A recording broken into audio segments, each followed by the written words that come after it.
नमस्कार दोस्तों, online study पे आप सभी दोस्तों का बहुत बहुत स्वागत। दोस्तों आज के इस वीडियो में हम लोग पढ़ने वाले हैं भारतीय संविधान के अनुसूचियां के बारे में। भारतीय संविधान में, भारतीय मूल संविधान में कितने अनुसूची थी और वर्तमान में कितने अनुसूची है, इसके बारे में हम लोग अध्ययन करते हैं। और किस अनुसूची में किस विषय को रखा गया, किस अनुसूची में क्या है, इसके बारे में हम लोग डिटेल से अध्ययन करेंगे दोस्तों। तो शुरू करते हैं भारतीय संविधान की अनुसूची। भारतीय संविधान के मूल संविधान में कितने अनुसूची थी? तो मूल संविधान में 8 अनुसूची थी। ठीक है, मूल संविधान में 8 अनुसूची थी और 4 अनुसूची को बाद में संविधान संशोधन के तहत उसको जोड़ा गया है। कितने अनुसूची को संविधान संशोधन के तहत जोड़ा गया है? तो 4 अनुसूची को। कौन कौन? 9वीं अनुसूची, 10वीं अनुसूची और 11वीं अनुसूची और 12वीं अनुसूची को। ये चारों अनुसूची को क्या किया गया है? संविधान में संशोधन करके जोड़ा गया है, जबकि मूल संविधान में सिर्फ 8 अनुसूची ही दिया गया था। ठीक है, तो 4 अनुसूची को संविधान में संशोधन करके जोड़ने के बाद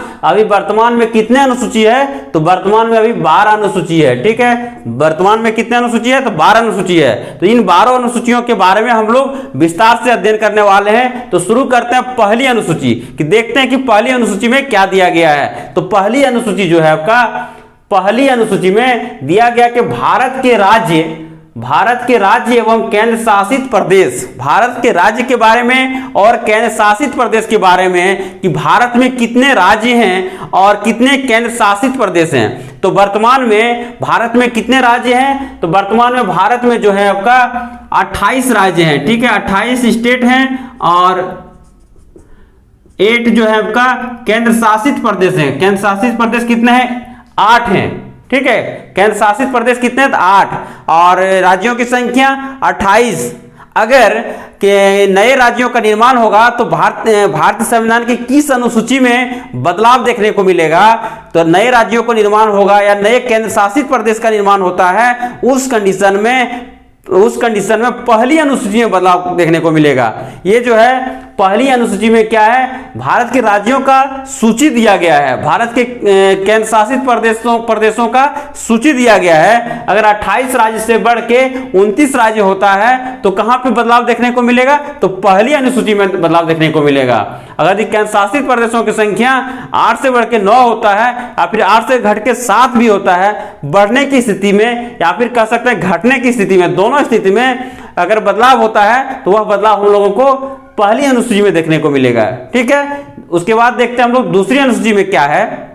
पहली अनुसूची हम लोग देख लिए कि इसमें राज्यों का संख्या का सूची दिया गया है और केंद्र शासित प्रदेशों की संख्या का सूची दिया गया है। ठीक है, पहली अनुसूची में। अब दूसरी अनुसूची में दिया गया है वेतन, भत्ते एवं पेंशन के बारे में दिया गया है। ठीक है, वेतन, भत्ते एवं पेंशन।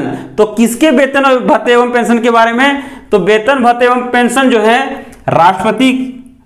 राष्ट्रपति के वेतन, राज्यपाल, लोकसभा के अध्यक्ष, उपाध्यक्ष, राज्यसभा के सभापति, राज्यसभा के उपसभापति, इन सभी पदाधिकारियों का वेतन भत्ते के बारे में कहां पे हम लोग को उल्लेख मिलता है? तो दूसरी अनुसूची में मिलता है।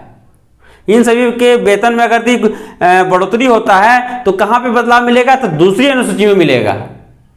इनको पेंशन दिया जाता है तो ये कहां पे वर्णन मिलता है? तो दूसरी अनुसूची में मिलता है। ठीक है, तो पहली अनुसूची में हम लोग पढ़े भारत के राज्यों की संख्या का सूची एवं केंद्र शासित प्रदेशों की संख्या का सूची पहली अनुसूची में। दूसरी अनुसूची में देखिए वेतन, भत्ते एवं पेंशन के बारे में विभिन्न पदाधिकारियों का, राष्ट्रपति हो गया, राज्यपाल, लोकसभा अध्यक्ष, उपाध्यक्ष, इन सभी के बारे में वेतन भत्ते का वर्णन मिलता है दूसरी अनुसूची में। अब तीसरी अनुसूची में क्या दिया गया है?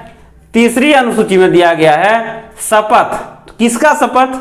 तो शपथ राष्ट्रपति का, लोकसभा अध्यक्ष का, मुख्यमंत्री का, प्रधानमंत्री का, इन कह सकते हैं कि सुप्रीम कोर्ट का न्यायाधीश का, मुख्य न्यायाधीश, अन्य न्यायाधीश, इन सभी का शपथ के बारे में उल्लेख कहां किया गया है? तो तीसरी अनुसूची में कि शपथ किस प्रकार से होगा, किस विधि के तहत होगा, शपथ में क्या प्रोसेस रहेगा, किस प्रक्रिया के तहत होगा, इन सभी के बारे में विस्तार से जानकारी मिलता है, विस्तार से दिया गया है तीसरी अनुसूची में। ठीक, अब नेक्स्ट हम लोग पढ़ते हैं चौथी अनुसूची कि चौथी अनुसूची में क्या दिया गया। चौथी अनुसूची में दिया गया है राज्यसभा के सदस्यों की संख्या। राज्यसभा के सदस्यों की संख्या के बारे में दिया गया है कि किस राज्य से कितने राज्यसभा के सदस्य होंगे और किस केंद्र शासित प्रदेश से कितने राज्यसभा के सदस्य होंगे, इसके बारे में वर्णन या उल्लेख किया गया है। कहां पे किया गया है? तो चौथी अनुसूची में। किसमें किया गया है? चौथी अनुसूची में एकदम विस्तार से दिया गया है कि कौन से राज्य से कितना राज्यसभा का सदस्य है, कौन से केंद्र शासित प्रदेश से कितने राज्यसभा के सदस्य है, इसके बारे में वर्णन किया गया है चौथी अनुसूची में। ठीक है, अगर किसी भी राज्य के राज्यसभा के सदस्यों की संख्या को बढ़ाया जाएगा तो चौथी अनुसूची में बदलाव देखने को मिलेगा। ठीक है, इसके आगे हम लोग पढ़ते हैं पांचवी अनुसूची। चौथी हो गया, अब है पांचवी अनुसूची। पांचवी अनुसूची में दिया गया है अनुसूचित जाति एवं अनुसूचित जनजाति के प्रशासन का विशेष प्रावधान किया गया है। अनुसूचित जाति एवं अनुसूचित जनजातियों के लिए प्रशासन में विशेष प्रावधान किया गया है। भारत के, हमारे देश के जो जहाँ जहाँ पे अनुसूचित जाति और अनुसूचित जनजाति पाए जाते हैं उन सभी के लिए विशेष प्रावधान किया गया है। तो इसमें दिया गया आपका अनुसूचित जाति एवं जनजाति का प्रशासन के बारे में दिया गया है पांचवी अनुसूची में। किस अनुसूची में? पांचवी अनुसूची में। ठीक है, और छठी अनुसूची में देखते हैं कि छठी अनुसूची में दिया गया है आपका आसाम, मेघालय, त्रिपुरा, मिजोरम। आसाम, मेघालय, त्रिपुरा, मिजोरम। पांचवी अनुसूची में जो हम लोग पढ़े कि अनुसूचित जाति एवं अनुसूचित जनजाति, एससी एवं एसटी एससी के लिए विशेष प्रशासन का व्यवस्था किया गया है पांचवी अनुसूची में। और छठी में क्या किया गया है? एसटी एससी के लिए विशेष प्रशासन का प्रावधान किया गया है, लेकिन इसमें सिर्फ 4 राज्यों के बारे में, 4 राज्यों का ही एसटी एससी के बारे में किया गया है। आसाम, मेघालय, त्रिपुरा, मिजोरम, AMTM। इस राज्य को आप याद रख सकते हैं AMTM के तहत। AM Assam, Meghalaya, TM Tripura, Mizoram. ठीक है, ये पूर्वोत्तर राज्य हैं। तो 4 पूर्वोत्तर राज्यों के एसटी एससी के लिए विशेष प्रशासन का प्रावधान किया गया है। किस अनुसूची में? तो छठी अनुसूची में। ठीक है, और पूरा देश के एसटी एससी के लिए लोगों के लिए विशेष प्रावधान किया गया प्रशासन के क्षेत्र में, तो वह है पांचवी अनुसूची में। ठीक, नेक्स्ट हम लोग पढ़ते हैं सातवीं अनुसूची में। सातवीं अनुसूची में क्या रखा गया है? तो सातवीं अनुसूची में है सूची को रखा गया है। तो सूची कितने प्रकार है? तो सूची 3 प्रकार का होता है। एक है संघ सूची, राज्य सूची और समवर्ती सूची। ठीक है, संघ सूची में ऐसे विषय को रखा गया है जिसपे कानून बनाने का अधिकार केंद्र सरकार को होती है। संघ सूची में ऐसे विषयों को रखा गया है जिस पर कानून बनाने का अधिकार, या फिर कह सकते हैं उस विषय से संबंधित कर वसूलने का अधिकार किनके पास होता है? तो केंद्र सरकार के पास होता है। ठीक है, संघ सूची के विषयों के बारे में कानून जो है केंद्र सरकार ही बना सकती है। ठीक, और दूसरा है राज्य सूची। राज्य सूची में ऐसे विषय को रखा गया है जिसपे कानून बनाने का अधिकार सिर्फ राज्य सरकार को होती है। ठीक, और तीसरा है आपका समवर्ती सूची। समवर्ती सूची में ऐसे विषय को रखा गया है जिसपे राज्य सरकार का भी अधिकार होता है और केंद्र सरकार का भी अधिकार होता है कानून बनाने का, लेकिन विशेष परिस्थिति में जब टकराव की स्थिति हो, जब आपस में मेल नहीं हो, उस स्थिति में केंद्र सरकार को ही प्राथमिकता दी जाती है। केंद्र सरकार को ही प्राथमिकता दी जाती है कि आप ही इस पे कानून बना सकते हैं। ठीक है, तो इस प्रकार हम लोग देखें सूची में कितने, संघ सूची, राज्य सूची, समवर्ती सूची, ये सब कहां पे दिया, किस अनुसूची में दिया गया है? तो ये 7वीं अनुसूची में दिया गया है, 7वीं अनुसूची में। और इसमें एक है कि संघ सूची में कितने विषय हैं? तो पहले संघ सूची में 97 विषय को रखा गया था, वर्तमान में 100 हो गया है। ठीक है, वर्तमान में विषयों की संख्या बढ़कर 100 हो गया है। ठीक है, और राज्य सूची में आपका पहले 66 था जो अभी घट के 61 हो गया है वर्तमान में। ठीक, और समवर्ती सूची में पहले 47 विषय रखा गया था जो बढ़ के वर्तमान में 52 विषय हो गया है। ठीक है, तो इस प्रकार से 7वीं अनुसूची में हम लोग क्या पढ़े? सूची के बारे में, संघ सूची, राज्य सूची और समवर्ती सूची के बारे में। ठीक, नेक्स्ट हम लोग पढ़ते हैं 8वीं अनुसूची। 8वीं अनुसूची में क्या है? 8वीं अनुसूची में भाषा के बारे में दिया गया है। 8वीं अनुसूची में भाषा के बारे में दिया गया है। संवैधानिक भाषा का जो दर्जा दिया जाता है, अगर किसी राज्य किसी भाषा को संवैधानिक दर्जा दिया जाता है तो उसको इस लिस्ट में शामिल किया जाता है। तो अभी वर्तमान में कितने संवैधानिक भाषाओं को दर्जा दिया गया है? तो 22 भाषाओं का दर्जा दिया गया है। 22 भाषाओं को संवैधानिक दर्जा दिया गया है, वर्तमान में है 22 भाषाओं। पहले कितना था? पहले मूल संविधान में 14 भाषाओं को दिया गया था, ठीक है, जो 14 से बढ़ के अभी 22 हो गया है, ठीक है। प्रारंभ में 14 भाषा को दिया गया था, वर्तमान में 22 भाषा है, 8वीं अनुसूची में भाषा है, ठीक। नेक्स्ट हम लोग पढ़ते हैं 9वीं अनुसूची। 8 तक तो हम लोग क्या पढ़े थे कि 8 अनुसूची आपका मूल संविधान में ही था, ठीक है, मूल संविधान में ही जोड़ा गया था, जबकि 4 अनुसूचियां को संविधान संशोधन के तहत जोड़ा गया है, 9वीं, 10वीं, 11वीं, 12वीं। तो 9वीं अनुसूची में क्या दिया गया है? 9वीं अनुसूची में दिया गया है भूमि संबंधी सुधार, ठीक है। भूमि संबंधी सुधार को रखा गया 9वीं अनुसूची में। यह भूमि संबंधी सुधार जो है कब जोड़ा गया? 9वीं अनुसूची में कब जोड़ा गया? तो भूमि संबंधी सुधार जो है 9वीं अनुसूची को कब जोड़ा गया? तो 1951 में, 1951 ईस्वी में जोड़ा गया है। किस संविधान संशोधन के तहत? तो यह पहला संविधान संशोधन के तहत। पहला संविधान संशोधन जब 1951 ईस्वी में हुआ था, उस समय 9वीं अनुसूची को जोड़ा गया और इसमें भूमि संबंधी सुधार को रखा गया है। और पहले इसमें ऐसे विषयों को रखा गया था कि जिसको आप सुप्रीम कोर्ट में, सर्वोच्च न्यायालय में चुनौती नहीं दे सकते थे, लेकिन अभी इसमें बदलाव हो गया है, चुनौती दिया जा सकता है, ठीक है। 9वीं अनुसूची को हम लोग ने देखे। दूसरा देखते हैं 10वीं अनुसूची में, कि 10वीं अनुसूची में दिया गया है आपका, 10वीं अनुसूची में ये भी संविधान संशोधन के तहत ही जोड़ा गया है 10वीं अनुसूची को। इसमें है दल बदल संबंधित कानून।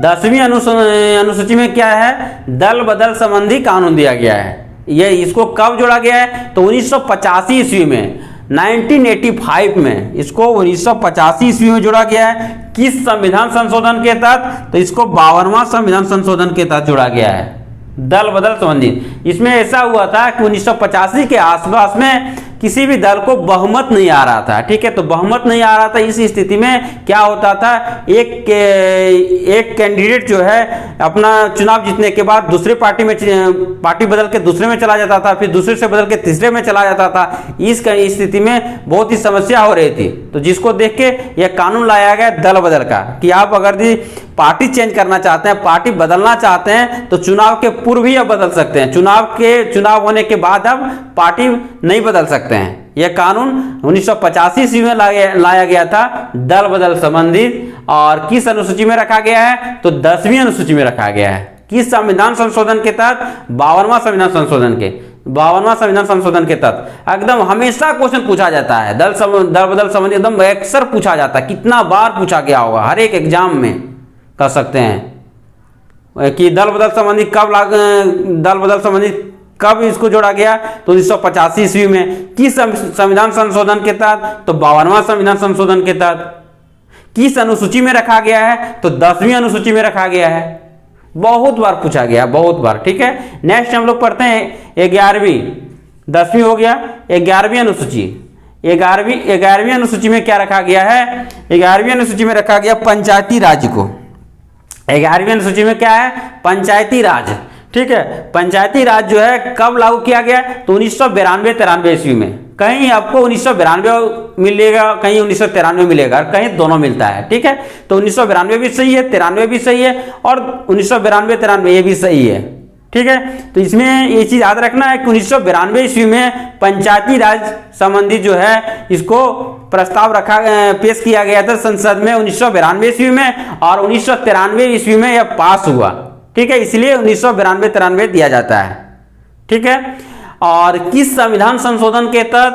तो 73वां संविधान संशोधन के तहत, 73वां संविधान संशोधन के तहत पंचायती राज को जोड़ा गया था। किस अनुसूची में है? तो 11वीं अनुसूची में है। और पंचायती राज में कितने विषय को रखा गया है? पंचायती राज में 29 विषय को रखा गया है, 29 विषय को रखा गया है, जिसमें कृषि, पशुपालन, सड़क, स्वास्थ्य संबंधी ये सब विषय आता है। इसमें पंचायती राज के अंतर्गत आता है, ठीक है। 29 विषय को 11वां अनुसूची हो गया। 12वां अनुसूची देखते हैं कि 12वां अनुसूची भी संविधान संशोधन के तहत ही जोड़ा गया है। तो 12वां अनुसूची जो है आपका, 12वां अनुसूची जो है इसमें क्या है, नगर प्रशासन या फिर कह सकते हैं नगर पालिका के बारे में, नगर प्रशासन या नगर पालिका है इसमें, ठीक है, किसमें 12वीं अनुसूची में। और इसको कब जोड़ा गया, तो 1992-93 में। 11वीं और 12वीं का दोनों का ईस्वी सेम है, 1992-93 में। इसका भी वही की स्थिति है, 1992 में पेश किया गया था, 1993 में पास हुआ है, ठीक है। किस संविधान संशोधन के तहत, तो 74वां संविधान संशोधन के तहत, ठीक है। 73वां था आपका पंचायती राज और 74वां है नगर पालिका, ठीक है। 74वां संविधान संशोधन के तहत इसको जोड़ा गया। और पंचायती राज में था कितना, 29 विषय था, इसमें 18 विषय को रखा गया है। नगर पालिका में 18 विषय को रखा गया है। तो दोस्तों आज हम लोगों ने भारतीय संविधान के अनुसूची को विस्तार से अध्ययन किए, और इसको अगर ये एक लाइन में याद करने का हो तो आप याद रख सकते हैं। तो इसको देख सकते हैं कि इसमें क्या है, कि इसमें कह सकते हैं कि भारत में वेतन शपथ किसका, राज्यसभा के सदस्यों का। इसको इस क्रम में याद रख सकते हैं मोटा मोटी, भारत में वेतन शपथ राज्यसभा के सदस्यों का, यहां तक हो गया 4 आपका, ठीक। भारत में वेतन शपथ राज्यसभा के सदस्यों का 4 हो गया। इसके 5 से हम लोग देखते हैं ST SC कहाँ का, तो AMTM का, ST SC AMTM का सूची, ST SC AMTM का सूची भाषा को लेकर भूमि सुधार के लिए दल बदल कर गांव गया, पंचायत गया, उसके बाद नगर। इस प्रकार से आप याद रख सकते हैं एक लाइन में। तो आशा करते हैं दोस्तों आप लोगों को यह वीडियो बहुत ही अच्छा लगेगा। अगर अच्छा लगे तो लाइक कीजिए, कमेंट कीजिए और हमारा YouTube चैनल को सब्सक्राइब कीजिए। धन्यवाद।